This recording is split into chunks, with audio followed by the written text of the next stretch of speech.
Hi friends, എല്ലാവർക്കും നമസ്കാരം. അപ്പോൾ നമ്മുടെ ഇന്നത്തെ വീഡിയോ ഒരു യൂണിഫോമിൻ്റെ ഷർട്ടിൽ നിന്ന് എങ്ങനെയാണ് അളവെടുക്കുക എന്നാണ് കാണിച്ചു വരുന്നത്.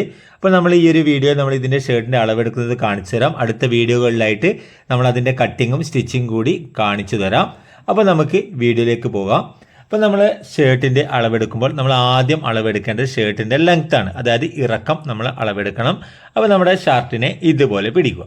ഇതുപോലെ പിടിച്ചതിന് ശേഷം നമുക്ക് ഇവിടെ നിന്ന് ഈ ഒരു കോർണർ വരുന്ന ഈ ഒരു ഭാഗമില്ലേ, അതായത് നമ്മുടെ ഈ ഒരു ഷോൾഡറും അതുപോലെ തന്നെ ഫ്രണ്ട് പാർട്ട് കോളറും അറ്റാച്ച് ചെയ്തിട്ടുള്ള ആ ഒരു കോർണർ, അവിടെ നിന്നാണ് നമ്മൾ ലെങ്ത് എടുക്കേണ്ടത്. അതായത് ഈ ഒരു കോണിൽ നിന്ന് ഇവിടെ നിന്ന് ടേപ്പിനെ നേരെ കുത്തനെ പിടിക്കുക. നമുക്കിത് ലെങ്ത്ത് കിട്ടിയിരിക്കുന്നത് 17 ഇഞ്ചാണ്. എന്നാൽ നമുക്കിതിന് 1 ഇഞ്ച് കൂടി ലെങ്ത്ത് കൂടുതൽ വേണം. അതുകൊണ്ട് തന്നെ നമ്മൾ 18 ഇഞ്ചാണ് ഈ ഒരു ഷർട്ടിൻ്റെ ലെങ്ത്ത് കൊടുക്കുന്നത്. അത് നിങ്ങൾക്ക് ആവശ്യമനുസരിച്ച് നിങ്ങൾക്കത് എത്രയാണോ വേണ്ടതെന്ന് നിങ്ങൾക്കനുസരിച്ച് കൊടുക്കാം. നമുക്കിവിടെ 17 ഇഞ്ചാണ് ഈ ഒരു ഷർട്ടിന് ലെങ്ത്ത് ഉള്ളത്. നമ്മൾ 18 ഇഞ്ചാണ് കൊടുക്കുന്നത്. ഇനി നമുക്ക് ഷോൾഡർ അളവെടുക്കണം. ഷോൾഡർ അളവെടുക്കേണ്ടത് നമ്മുടെ ഷർട്ടിനെ നമ്മൾ ഇതുപോലെ മടക്കി വെക്കുന്ന സമയത്ത് നമുക്ക് ആ ഒരു സെൻറ്റർ ഭാഗം കിട്ടുന്നില്ല, ആ ഒരു കോണ് മടങ്ങി വരുന്ന ആ ഒരു ഭാഗത്തുള്ള അളവാണ് നമ്മൾ എടുക്കേണ്ടത്. അപ്പോൾ അത് നമ്മൾ ആ ഒരു ഭാഗത്ത് കറക്റ്റ് ഇതുപോലെ ഒന്ന് നിവർത്തി വെച്ചതിന് ശേഷം നമ്മൾ ഇവിടെ നിന്ന് ഷോൾഡറിൻ്റെ അളവ് കണ്ടോ, ആ ഒരു ഫോൾഡ് വരുന്ന ആ ഒരു ഭാഗത്ത് നിന്ന്, ആ ഒരു സ്റ്റിച്ചിൻ്റെ സ്ഥലത്തല്ല, ഫോൾഡ് വരുന്ന ഭാഗത്ത് നിന്ന് സ്ലീവ് ഫിറ്റ് ചെയ്ത ആ ഒരു ഭാഗം തൊട്ട് രണ്ടാമത്തെ സ്ലീവ് ഫിറ്റ് ചെയ്ത ഭാഗം വരെ എത്രയാണോ ഷോൾഡർ വരുന്നത് ആ ഒരു അളവെടുക്കുക. നമ്മുടെ ഷോൾഡർ കിട്ടിയത് 11 ഇഞ്ചാണ്. ഇനി നമ്മുടെ കൈയുടെ ലെങ്ത്ത് നമ്മൾ ഇതുപോലെ സ്ലീവിനെ നല്ലവണ്ണം നിവർത്തി വെച്ചതിന് ശേഷം ഇവിടെ നിന്ന് കൈ ഫിറ്റ് ചെയ്തിട്ടുള്ള ഈ ഒരു സ്റ്റിച്ചിൽ നിന്ന് നമ്മൾ ഇവിടെ നിന്ന് കൈയുടെ ലെങ്ത്ത് എടുക്കുന്നു. നമുക്കിവിടെ 5 ഇഞ്ചാണ് കൈയുടെ ലെങ്ത്ത് കിട്ടിയിരിക്കുന്നത്. 5 ഇഞ്ചാണ് കൈയുടെ ഇറക്കം വന്നത്. ഇനി അതിനുശേഷം നമ്മൾ അളവെടുക്കേണ്ടത് കൈയുടെ താവിൽ വരുന്ന റൗണ്ട് അളവാണ്. കേട്ടോ, ഇവിടെ വരുന്ന റൗണ്ട് അളവ് ഇത് നമുക്ക് വരുന്നത് 4.5 ഇഞ്ച്, അതായത് ടോട്ടൽ 9 ഇഞ്ചാണ് നമുക്ക് റൗണ്ട് അളവായിട്ട് വരുന്നത്. 4.5 ഇഞ്ചാണ് വന്നത്. ഇനി നമുക്ക് തോൾ വശത്തുള്ള ലൂസ് എടുക്കാം. ആ ഒരു തോൾ വശത്തുള്ള ലൂസിനെ നമ്മൾ ഇതുപോലെ ടേപ്പിനെ കുത്തനെ വെച്ചിട്ട് വേണം നമ്മൾ അളവെടുക്കാൻ. ഒരിക്കലും നമ്മുടെ ഈ ഒരു സ്റ്റിച്ചിൽ കൂടി അളവെടുക്കാൻ പാടില്ല. ഇവിടെ നേരെ കുത്തനെ വരുന്ന രീതിയിൽ വേണം അളവെടുക്കാൻ. നമുക്കിത് കിട്ടിയത് 5.5 ഇഞ്ചാണ്. അപ്പോൾ 5.5ക്ക് നേരെ ഇരട്ടി 11 ഇഞ്ച്. ഈ ഒരു 11 ഇഞ്ചാണ് നമുക്കിവിടെ തോൾ വശത്ത് വരുന്ന ലൂസ് വരുന്നത്.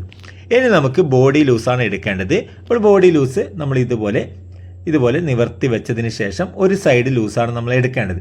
അതായത് ഇവിടെ നിന്ന് ഈ ഒരു സ്റ്റിച്ചിൻ്റെ ഈ ഒരു മടക്കി തയ്ച്ചിട്ടുള്ള ഭാഗം വരെ നമുക്ക് തോളിൻ്റെ ആ ഒരു ജോയിൻറ്റ് വരുന്ന ആ ഒരു ഭാഗം വരെ നമുക്കിവിടെ നേരെ കിട്ടിയിരിക്കുന്നത് 7.25 ഇഞ്ചാണ് കിട്ടിയത്. അതുപോലെ തന്നെ ഇവിടെ നമ്മുടെ സെൻറ്റർ ഭാഗത്തൊരു ഷേപ്പ് വരും. ആ ഒരു ഭാഗത്ത് നമുക്ക് കിട്ടിയത് 7.5 ഇഞ്ചാണ്. ഇവിടെ 7.25, ഇവിടെ 7.5. അതുപോലെ തന്നെ ബോട്ടം ഭാഗത്ത് ഇവിടെ വന്ന ലൂസും നമുക്ക് 7.5 ഇഞ്ചാണ്.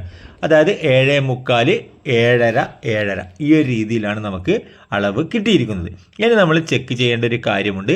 അതായത് നമുക്ക് 7.5 ഇഞ്ചാണ് ഫ്രണ്ടിൽ നമുക്ക് ലൂസ് എങ്കിൽ നമ്മുടെ ബാക്ക് പാർട്ട് നമുക്ക് 13 ഇഞ്ച് കിട്ടും. അതായത് അതേ അളവ് തന്നെയാണ് ഈ ഒരു സൈഡിൽ കിട്ടുക. നമ്മൾ ഫ്രണ്ട് ഭാഗത്തിൻ്റെ ആദ്യത്തെ അളവെടുത്ത് അതുകൊണ്ട് തന്നെ ഒരു സൈഡ് അളവെടുത്താൽ മതി. എന്നാൽ നിങ്ങൾ എപ്പോഴും ബാക്ക് പാർട്ട് ചെക്ക് ചെയ്യണം. അതായത് നമുക്ക് ഫ്രണ്ടിൽ 7.5 ഇഞ്ചാണ് കിട്ടിയതെങ്കിൽ ബാക്ക് നമുക്ക് 13 ഇഞ്ചാണ് കിട്ടുക. അതായത് 7.5 ഇഞ്ച് നമ്മുടെ അളവിൽ നിന്ന് 1 ഇഞ്ച് കുറച്ചാൽ നമുക്ക് എത്ര ഇഞ്ച് കിട്ടും? 6.5 ഇഞ്ച് കിട്ടും. 6.5യുടെ നേരെ ഇരട്ടി നമുക്ക് 6.5 ഇൻറ്റു 2 നമുക്ക് എത്ര കിട്ടും? 13 ഇഞ്ച്. ഈ 13 ഇഞ്ചാണ് നമുക്കിവിടെ ഫിനിഷിംഗ് അളവായിട്ട് കിട്ടേണ്ടത്.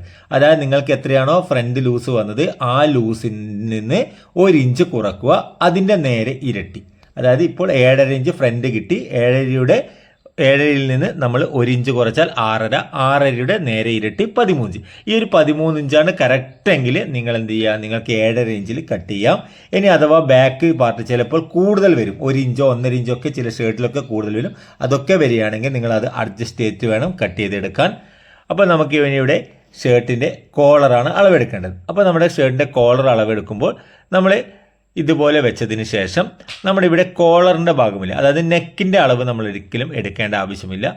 ഇവിടെ നിന്ന് ഇവിടെ വരെ കണ്ടോ, ആ ഒരു കോളറിൻ്റെ ആ ഒരു ഫോൾഡിങ് വരുന്ന ഭാഗമില്ലേ, ആ ഒരു ഭാഗത്തിൻ്റെ അളവ് മാത്രം എടുത്താൽ മതി. നെക്കിൻ്റെ ഫുൾ അളവ് നമ്മൾ എടുക്കേണ്ട. ഇവിടെ ഈ ഒരു കോണിൽ നിന്ന് ഈ ഒരു കോണിലേക്കുള്ള അളവ് എടുത്താൽ മതി.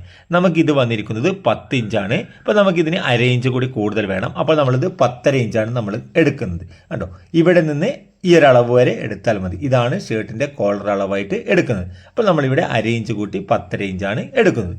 അപ്പോൾ നമ്മളിവിടെ ഇനി ഒന്ന് പോക്കറ്റിൻ്റെ ഇറക്കം നമുക്കൊന്ന് നോക്കാം.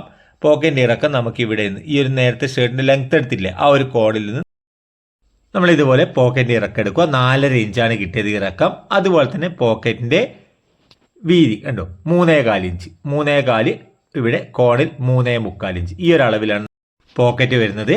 അതുപോലെ തന്നെ നമുക്ക് ഈ ഷർട്ടിൻ്റെ ബോട്ടം നമുക്ക് ഈ ഒരു ഷേപ്പിലാണ് വരുന്നത്. അപ്പോൾ നിങ്ങൾക്ക് ഷർട്ടിൽ നിന്ന് ഒരളവ് എടുക്കുന്നത് എങ്ങനെയാണ് മനസ്സിലായിട്ടുണ്ടാകുമെന്ന് കരുതുന്നു. എന്തെങ്കിലും ഡൗട്ടുകൾ ഉണ്ടെങ്കിൽ നിങ്ങൾക്കൊന്ന് കമൻറ്റായി രേഖപ്പെടുത്താം. അപ്പോൾ അടുത്ത വീഡിയോയിൽ ഇതിൻ്റെ കട്ടിംഗ് വീഡിയോയും സ്റ്റിച്ചിങ് വീഡിയോകളൊക്കെ ഉൾപ്പെടുത്തുന്നതാണ്. അപ്പോൾ വീഡിയോ ഉപകാരപ്രദമായിട്ടുണ്ടെങ്കിൽ ചാനൽ ഒന്ന് സബ്സ്ക്രൈബ്